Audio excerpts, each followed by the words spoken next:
I'm Amy from Bake With Me and Bake with Miss Amy. Welcome to a 3-part series on how to make your cookies kill at the next holiday cookie swap. Isn't killing and smashing at the holiday cookie swap the meaning of the season? I'm just kidding. No, I'm going to teach you how to make your favorite chocolate chip cookie the best it can be at the holiday cookie swap. Today I'm going to teach you 2 tips that are going to make your chocolate chip cookies absolutely awesome. The first tip we're going to talk about is the chocolate you use.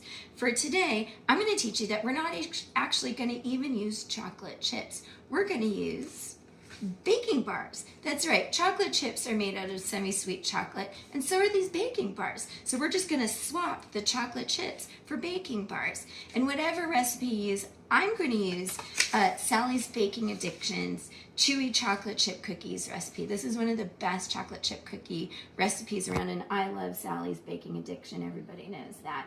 So in my recipe, in her recipe, it calls for 225 grams of chocolate chips. It's a 1-to-1 ratio. So if she calls for 225 grams of chocolate chips, I'll need 225 grams of chocolate. And whatever your recipe calls for, that's how much you'll need. So let's go ahead and let me show you how I'm going to chop this chocolate. So instead of cutting it very, very orderly, I'm going to actually cut on a diagonal. So I cut this chocolate very closely on a diagonal. I don't have to be very precise. I can cut it big pieces, little pieces on a nice diagonal. And then after I cut the bar on the diagonal, this is going to just kill you. But then I like to cut parallel to the top. And what happens is I create these jagged and asymmetric pieces. Hey, I think this is a rhomboid.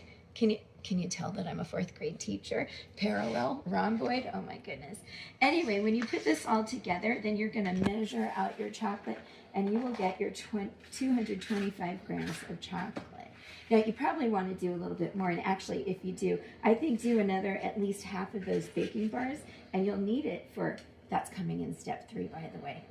Keep an eye out for that video. Anyway, this chocolate is going to be awesome. And these jagged pieces, not only do they look better and they have a more interesting visual appeal, but I think they feel better in the mouth as well. So tip number 1, use semi-sweet baking bars instead of chocolate chips. Okay, tip number 2, I suggest chilling that dough.